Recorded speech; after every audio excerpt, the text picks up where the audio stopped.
Welcome to this AbleNet University webinar. I'm sorry for the initial disruption when we lost the phone connection. The topic today is pursue preventives and positives with an emphasis on the preventives. And the actual topic is pursue preventives and positives, a win-win to avoid restraint and seclusion. Two kind of aversive techniques that's to be used only in crisis situations. Welcome everyone again. And this slide shows my books, quick reference guides, and a music CD. Three of the items displayed focus on the area of autism and the behavior interventions and the support strategies. And a couple of other books focus on severe and multiple disabilities, both behavioral and instructional strategies, and a couple of others focus on early childhood transition techniques. What are aversive and how are they used? When we think of aversive, it's to be used in crisis situations. However, that's not actually what is happening in real practice. It's an intrusive, highly intrusive procedure used to stop a challenging behavior in a student. Both physical restraint and seclusion timeout, are being used in many districts. Restraint is a kind of a manual holding or physically or mechanically restraining a student to make the student immobile so that the student is not able to move his arms, move her arms or legs, or move her body or move his head freely when restrained. And seclusion, many of you will understand, it's the involuntary confinement of a student either in the seclusion room, in office timeout, or in an isolation room to prevent the student from leaving that area or that room. And these aversive techniques are to be used, as I said right at the beginning, when the action of the student, the behavior of the student, poses a danger to himself or to others.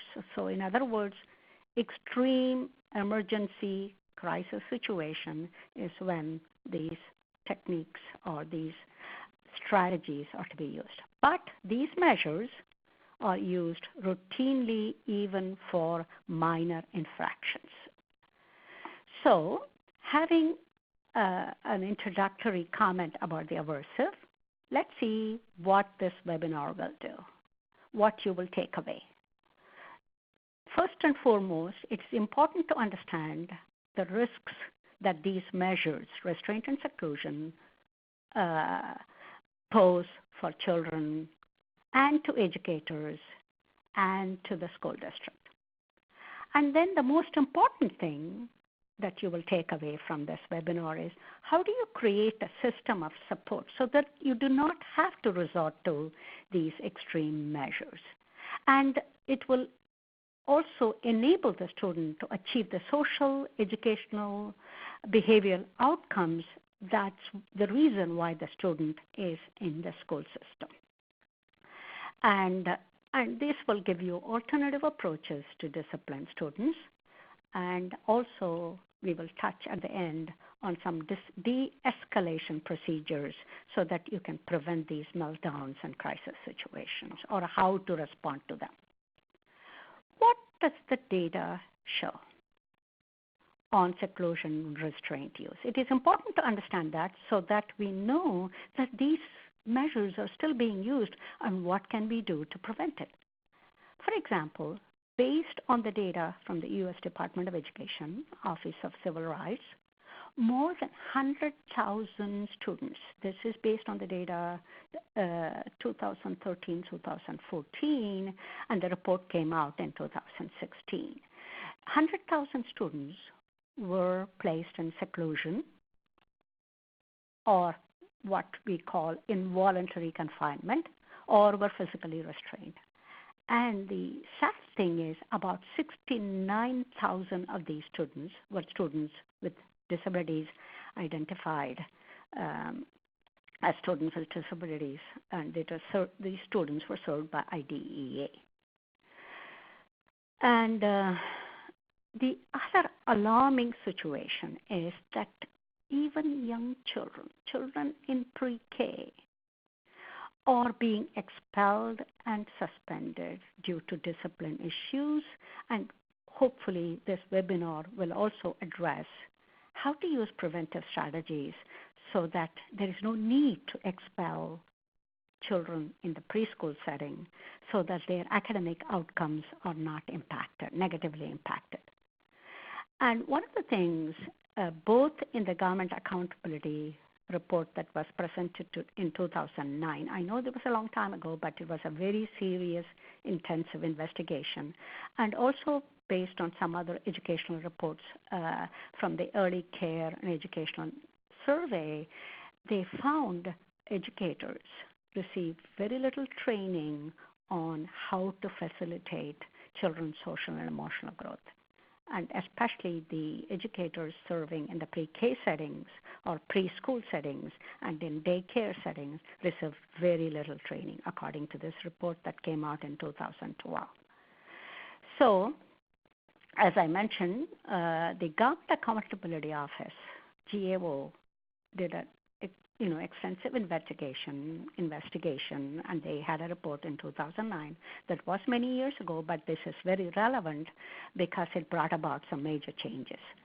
9 out of 10 students who were restrained or secluded, they were children with autism, children with post-traumatic stress disorder, attention deficit hyperactivity disorder, and children with a history of troubled behavior.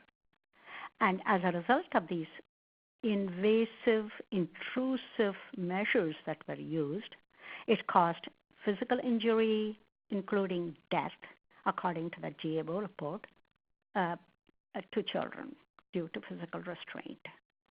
But the good news is, since that report came out in 2009, 21 states had laws prohibiting these kind of measures and meaningful protections for children with disabilities. But today, it is 34 states. That's good news. Hopefully, we will have all of the states having some measures addressing these aversive issues. Now, are these measures, physical restraint and seclusion, are they working? What is the evidence? There is very limited research, really, but there is quite a bit of research kind of by a few researchers who are focused on this topic. And according to them, it's really not something that's working to reduce or eliminate these challenging behaviors. For example, seclusion was used according to the National Disabilities Rights Network report and a research report by Peterson, that the same student was secluded, isolated 66 times in a school year. What does that tell us? That tells us that it's really not working. And despite this lack of evidence, seclusion and restraint, they're used in non-emergency situation involving minor infractions. For example, the student may be fidgeting. Initially, the behavior may be just one of fidgeting, but with repeated warnings and the failure of the student to respond to that warning because no preventive action really was taken, I think the behavior escalates and becomes more serious. It's possible. I do see that a lot in many of the classrooms that I visit. And sometimes it's not just fidgeting. It may be failing to follow classroom instructions, not finishing assignments. That leads to these extreme intrusive measures of restraint and seclusion. And what is the impact? What's the adverse impact as a result of this aversive use? on children. There are some serious physical, emotional, and psychological risks to children. Children have actually died. That was based on the testimony that was given to Congress as part of the Government Accountability Office investigation. Children have suffered serious injury. Children have been handcuffed and arrested. I mean, these are serious consequences. And then when you remove the student or physically restrain the student, what else happens besides this emotional trauma and the psychological trauma and the physical injury is they don't get to be part of that instruction. They don't get to practice appropriate behavior in a classroom situation. That is where they need to learn to behave, and that is where they need to learn to connect with their peers and demonstrate appropriate social skills. So access to instruction is negatively impacted, and so which results in their lack of attainment in educational goals. And on top of that, according to the National Association of Mental Health Program Directors,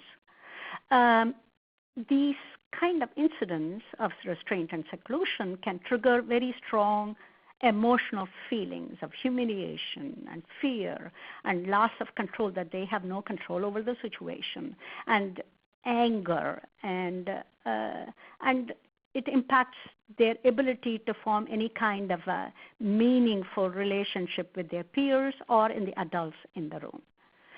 And the other thing that happens is many of these families feel very stressed, and sometimes they are not even aware of what's going on with their child, and the parents may find out from another source, or as it happened in one of the local newspapers.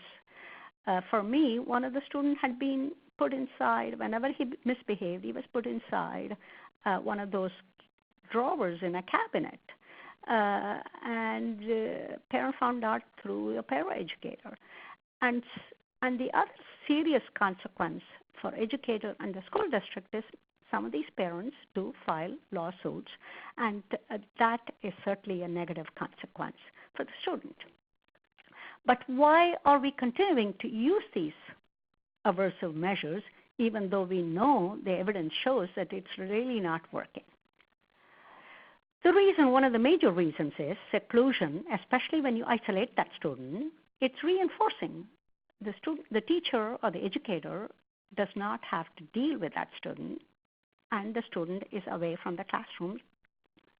And for the student, it's avoiding, it's escaping from that anxiety-causing environment, or from that difficult assignment, or not having to answer questions, not having to follow directions. So it's reinforcing. Okay, I'm escaping, I'm avoiding.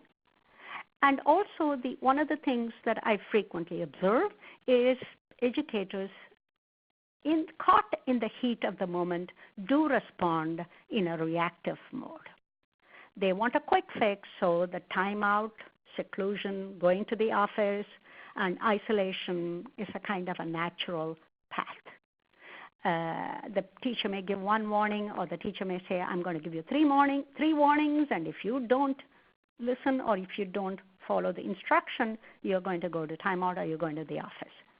And they often end up carrying out that. Or if you threaten with consequences that you cannot carry out, that doesn't help the student either.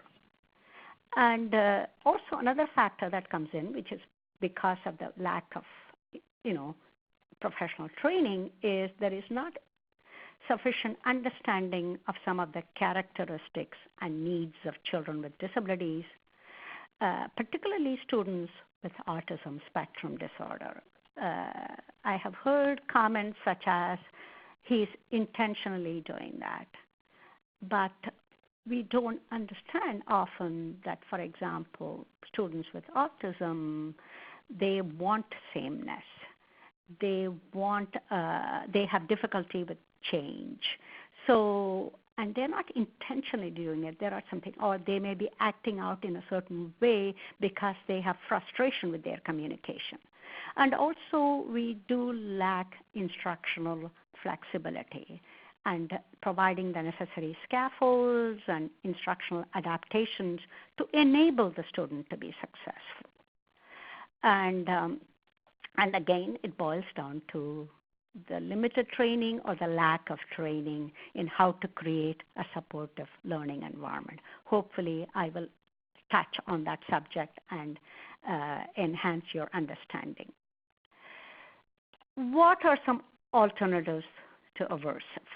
One of the first things, based on the positive behavior intervention support approach, I'm sure every one of you is aware of that, understand what, when, where, and why problem behaviors occur.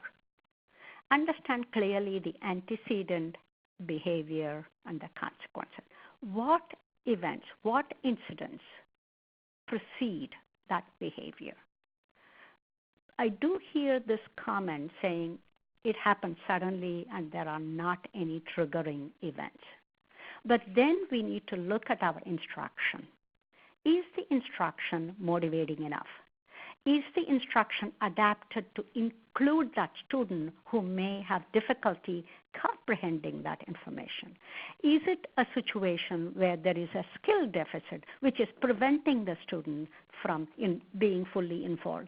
Is the instruction involving sufficient amount of interactive techniques and hands-on technique?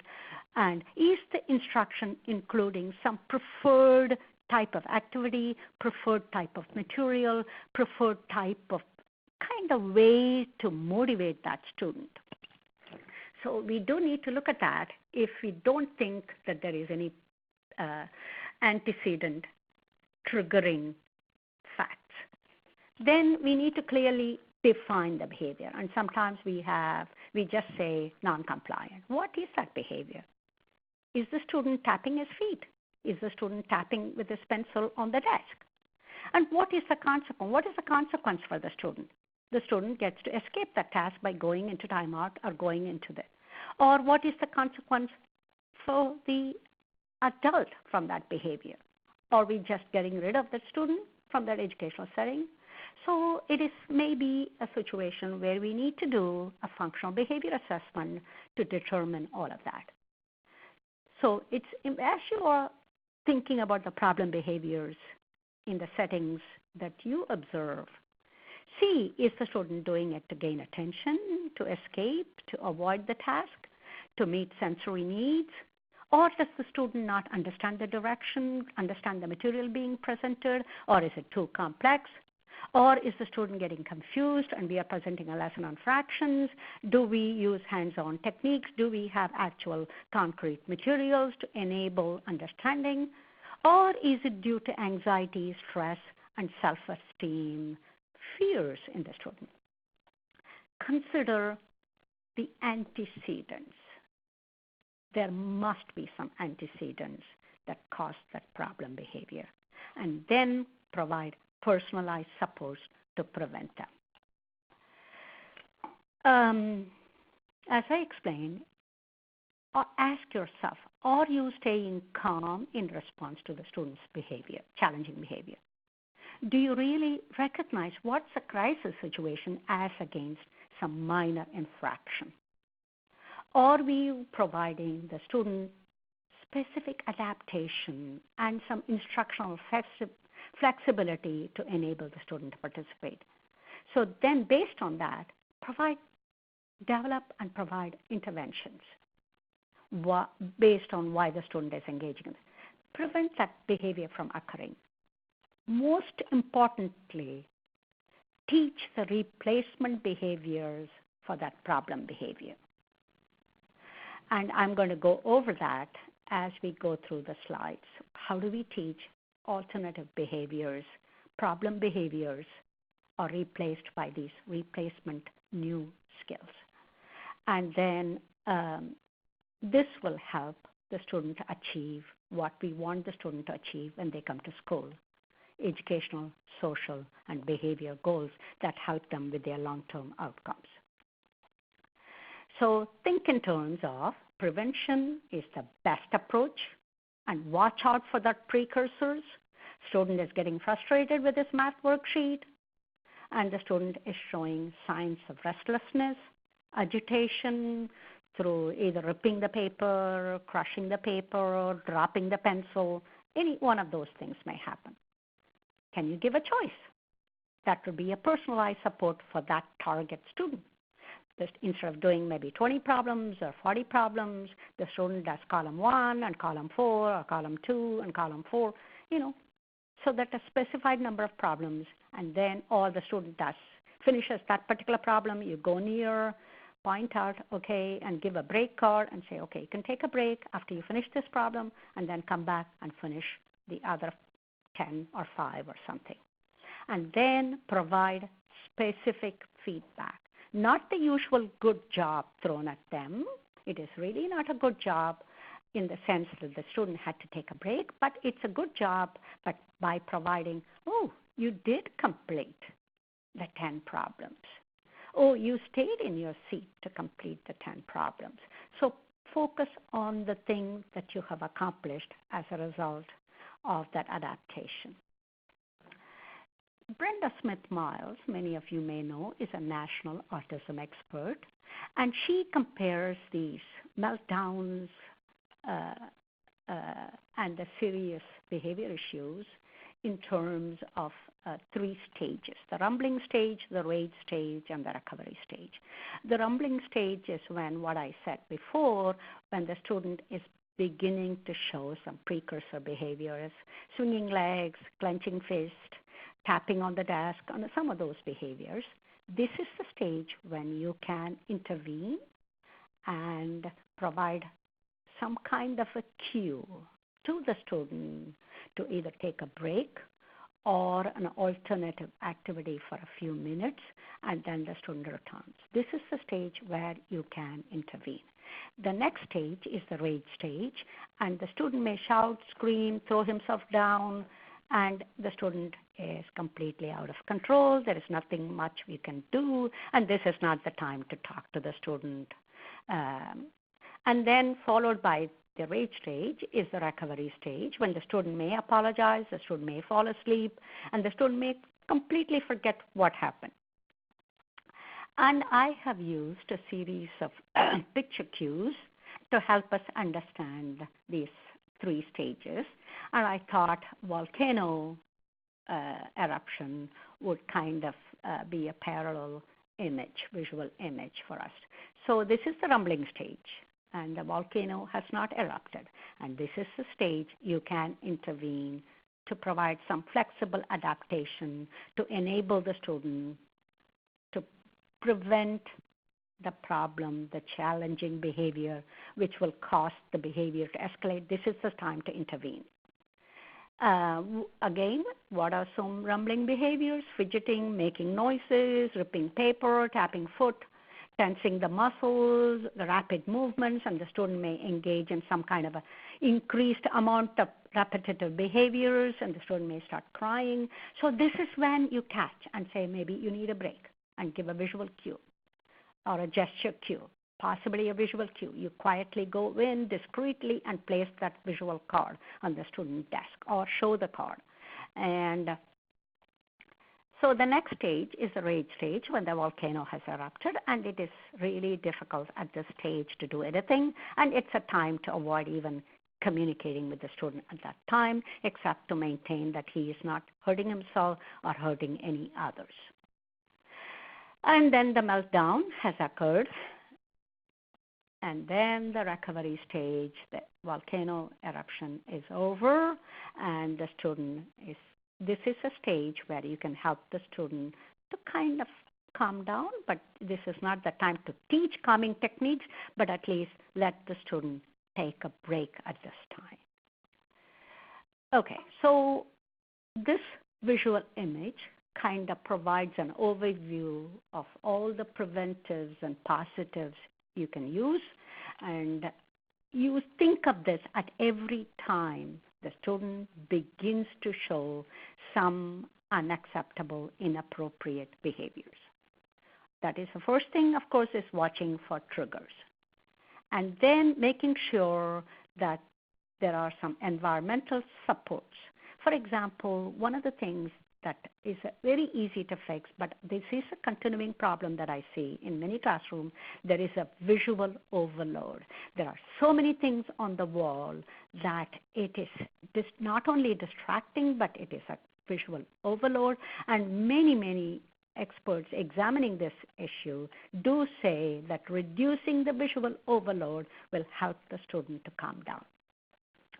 And then the other thing, equally important, is using visual schedule, visual cues, and visual guidance. Again, we need to use this consistently in the classroom, outside the classroom, and when the student is making transition.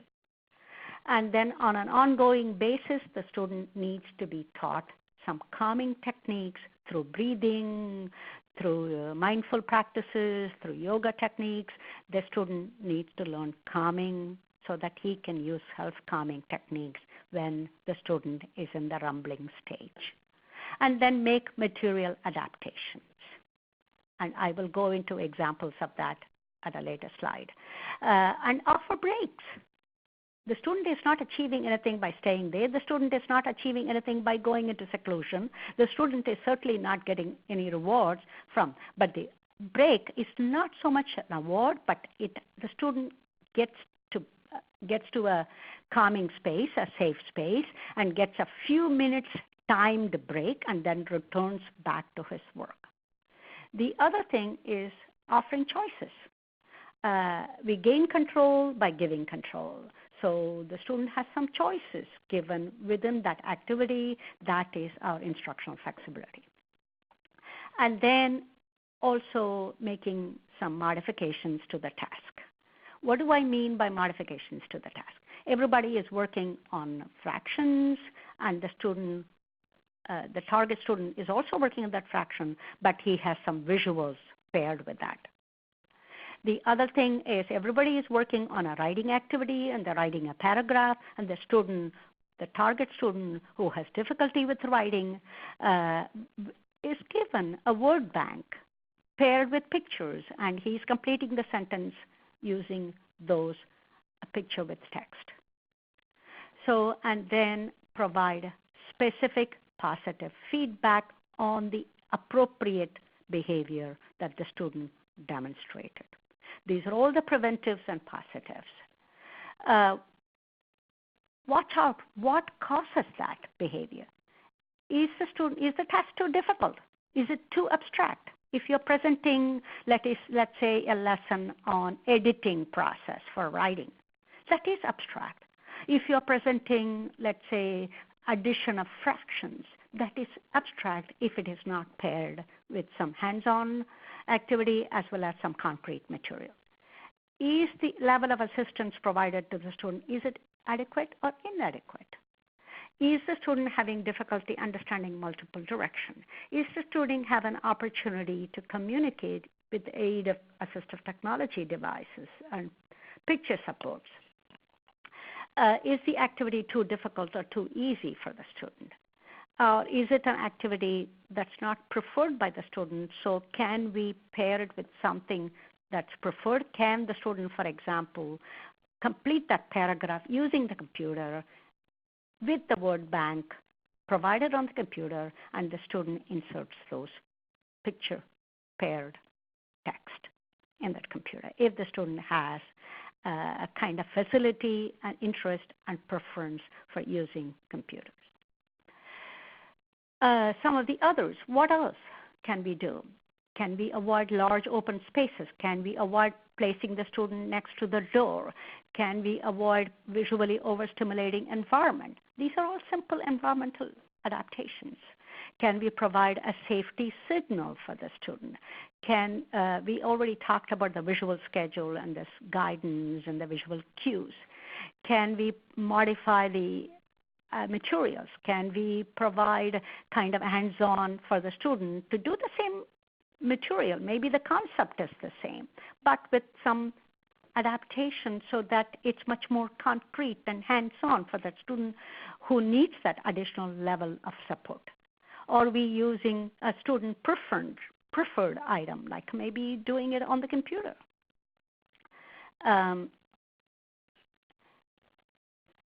So instead of pointing out the student has a disability and that is the problem, or the student is a difficult student, or the student is not a cooperative student, can we look at the challenging behavior? Maybe it is an imperfect environment.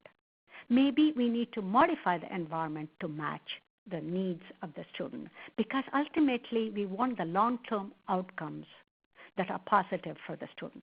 And this flexibility is winning and it is not losing. So personalize that support and tap into technology. There are so many assistive devices. There are so many apps that can enable the student to be successful. And then, most importantly, we expect results instantaneously. What we need is patience. It does take time, behavior change. Plan ahead. For example, if you're going to have an assembly, you have to, and the student has to go and join a crowded room with lots and lots of students, is that going to trigger some kind of a behavioral outburst based on the previous experience?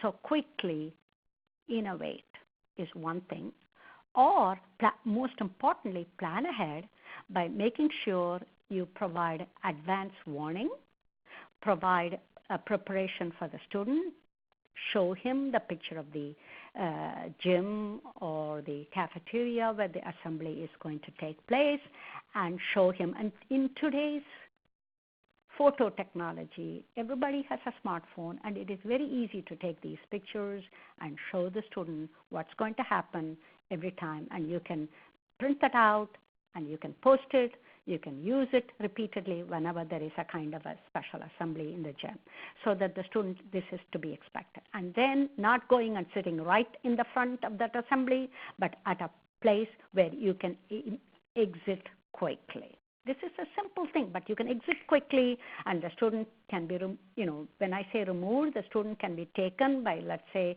an adult, a paraeducator. The teacher leaves for a few minutes to the classroom. The student has an opportunity to calm down and relax, and then joins the assembly back. Because sometimes these assemblies can take 30 minutes, 35 minutes, 40 minutes, and that can be too difficult for that student with that special need to sit there and not be actively involved, but just be listening. And that same kind of situation may happen when you are going on a community-based instructional trip, and again, it requires pre-planning, preparation, and advance warning for the student. And when necessary, give the student a break to escape from that current stressful, anxiety-causing situation. Move to a safe space, and if you cannot, if the classroom is too far away and you cannot move there, create a tiny little safe space where the student can sit down there, relax before entering that anxiety-causing, that large space, open space, or a crowded space. And it is important to also have ready de-escalation procedures, not resorting to restraint or seclusion, have them ready so that you have them always available in your mind and through visuals. Let me share with you an example. Some of these examples are taken from my book on autism and modified and adapted for this webinar. Let's say this is a young man, 6-year-old. He's a kindergartner, very high functioning, and his favorite activity happens to be reading. According to his family, he started reading around 3.5 years of age, and he was particularly interested in reading space exploration books. And that was his favorite learning station in his classroom, was the book center. And when he came back on a specific morning, he found that the furniture in the classroom had been moved. And that was too much for him to tolerate, especially because the book center had been moved. And he had a specific spot visual image of that in his mind, and it was not there. And so he got so agitated that his book center was not there. He started throwing books, blocks, and even knocked down the chairs. He did, even though he is very high functioning, in his frustration and in his agitation, he was not able to communicate why he was doing that and what he was looking for. From his perspective, his world had changed, and he was anxious about what's going to happen next. And there was no advanced preparation for this change that was coming. So the unfortunate consequence for the student was, of course, he was sent to the office to be disciplined because he had caused quite a commotion in the classroom. And the long-term consequence, which is really very sad, he was in an inclusive setting in the kindergarten, and they had an IEP meeting to move him to a more restrictive setting, which was very, very sad. A little bit of advanced understanding and preparation would have helped that student. Had he been prepared for a week or two that the room is going to change and this is going to be the new location, and if that location had been labeled with the book center and maybe a book was placed there showing that that's what's going to happen, a simple thing, that's something that takes maybe a minute or less every day would have helped them. And also an important understanding that the teachers need to have is that children, especially children with autism, have in kind of a behavioral flexibility issues. They need sameness. They have resistance. They resist change. And this often exacerbates tantrums and meltdowns. And he should have been primed for this change with photos. So another situation, the student, in this particular student, the student has significant intellectual disability, and the student, Sarah, she is a middle school student, and she communicates mostly through gestures. She frequently pinches and scratches the staff when they work with her. And in this particular case, an alternative replacement behavior would have been appropriate, but the adult response is stop that right now, stop it right now. And frequently they move her desk. When she starts pinching and reaching out and scratching, they move her away and the instruction stops. But the problem behavior, when they bring her back the next time, continues. So are they using preventives? Is the adult response reactive?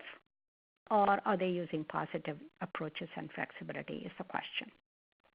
One of the first things we have to ask, is the activity motivating enough? Is there something hands-on that the student can hold on?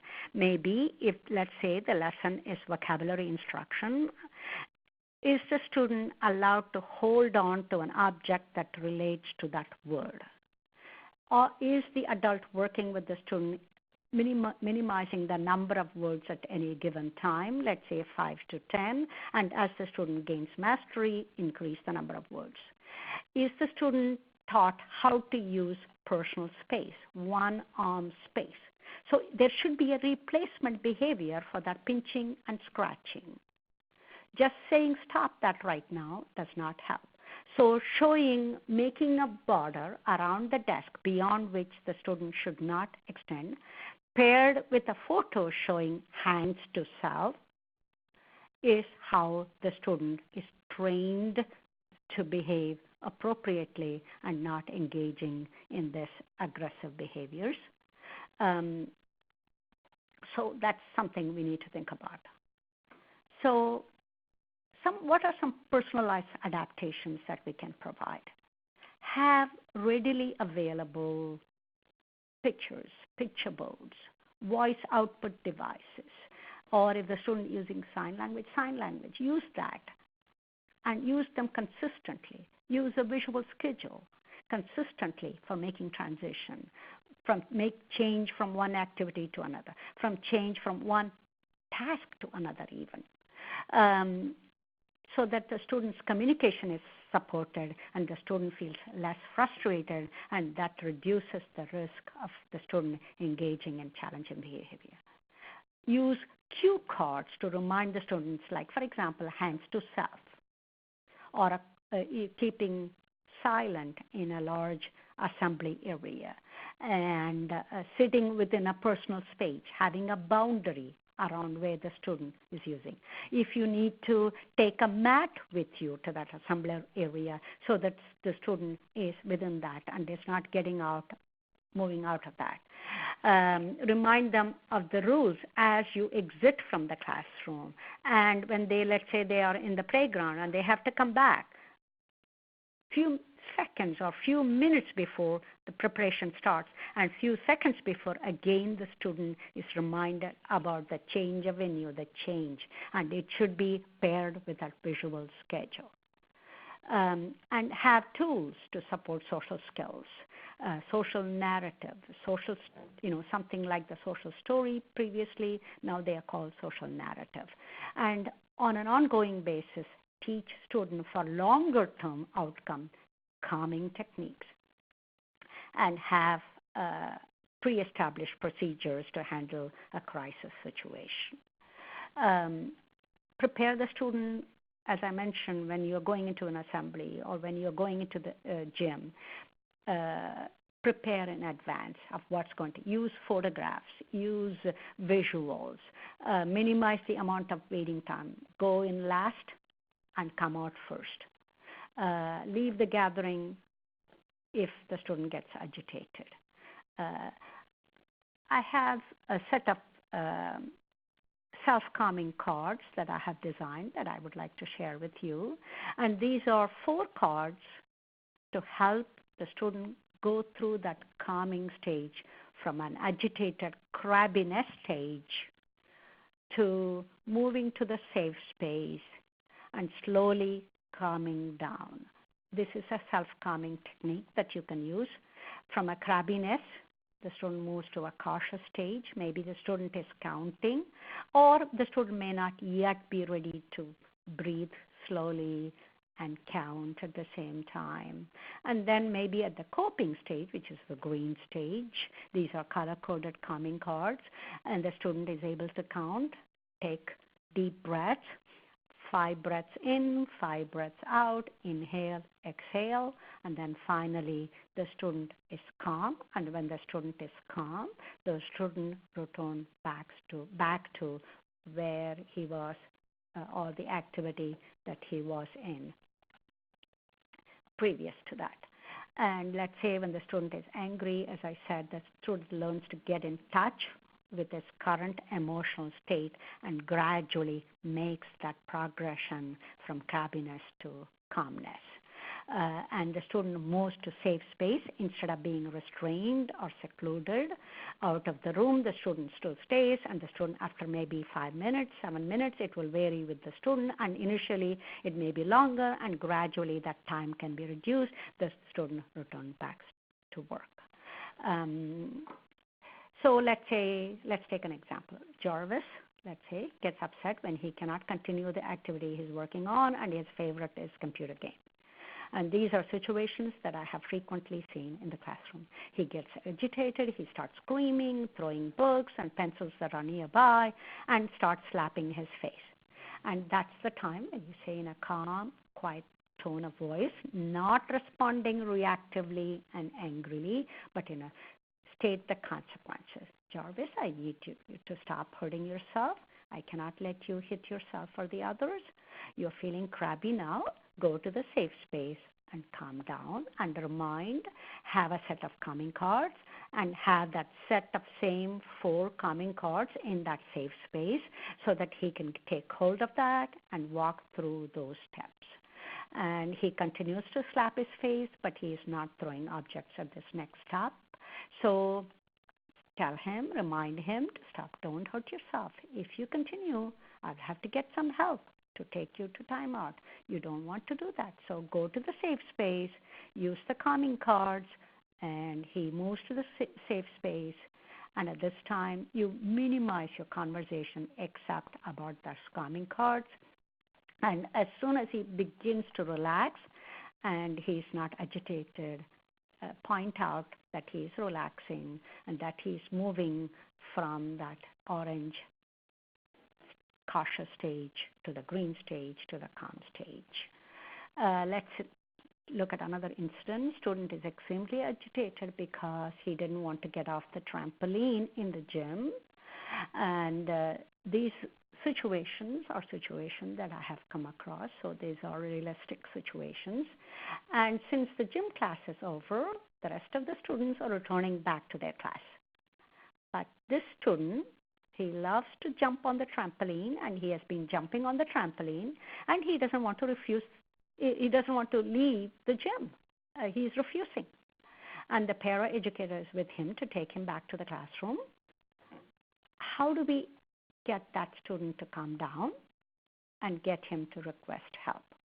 And that's a time you can use the calming cards, and you can kind of create a corner within that gym for safe space if necessary, and then gradually move to the calming station or the safe space in the classroom and show him the visual schedule of what's going to follow that gym, and also get him to understand how he will get to come back to the gym and use the trampoline the following day on that schedule.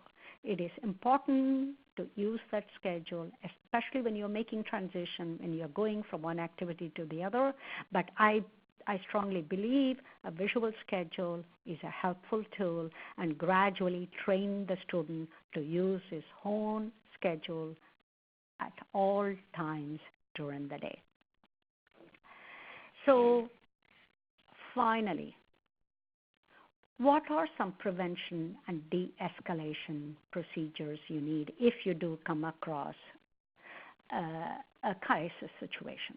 First and foremost, identify and manage the antecedent events that lead to a crisis situation.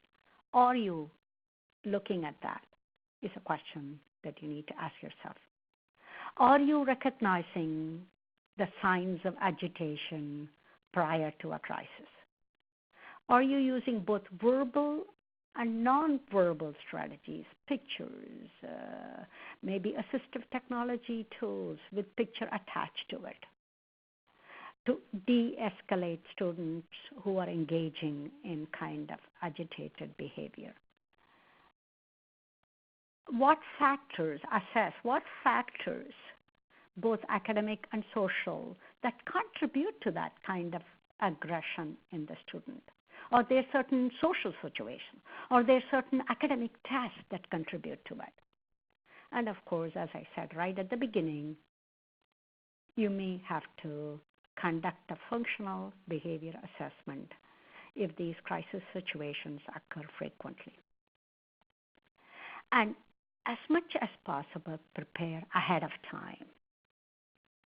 And most importantly, as these behaviors and as these crisis situations reoccur, make sure you are monitoring the student and you're collecting the data to see what happens. And as far as the adult who is working with the student, whether it is the teacher or a support personnel or a para-educator, make sure that you remain calm. We tend to react to the situation in an upset mode, in a reactive mode, which aggravates the situation and does not bring out long-term outcomes for the student.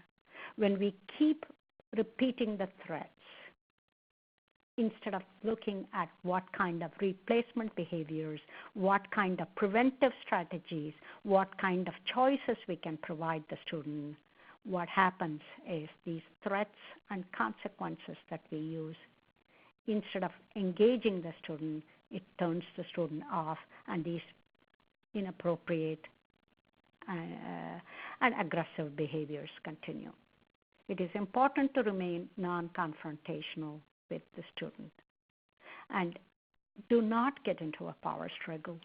And at the time when the student is engaging in this aggressive behavior, try to minimize arguing with the student. Minimize talking to the student. The fewer words you say, the better it is. Don't discuss that meltdown. You did this, you did this, you did this. That's why that's not the time. Maybe when the student is calm, teach him calming techniques. If this happens, this is what you do. And most importantly, don't take it personally that the student is trying to punish you in some way. Do not react angrily, and do not resort to physically restraining the child unless the safety of the student is hurting himself or hurting others. Document each incident and debrief with the team, your support team, about the incident and get the input. And also, it is important to work with the family. Get their input, get them involved in these kind of situations. Maybe they have some techniques that they are using to avoid these kind of crisis situations. First of all, the most important lesson I want you to take away, preventives work than trying to handle the crisis. I have listed a number of references and resources as part of this, and many of them are very, very helpful resources that you would find providing a number of behavior intervention strategies. And these also include some of the books and resources that I have. I particularly wanted to mention, go back, is if you have a chance, go to the Autism Internet modules, and they also provide a variety of behavior strategies. Autism Internet modules, it's on a website, and that provide a lot of guidance, especially for students with autism. But it's not just students with autism who exhibit inappropriate behaviors. There may be other students with other disabilities, attention deficit hyperactivity disorder, or students with intellectual disabilities may also exhibit inappropriate behaviors. So it's important, as I said repeatedly, to think about preventives and then finally provide positive, student-specific, task-specific feedback to the student so that the student repeats that behavior that's being praised.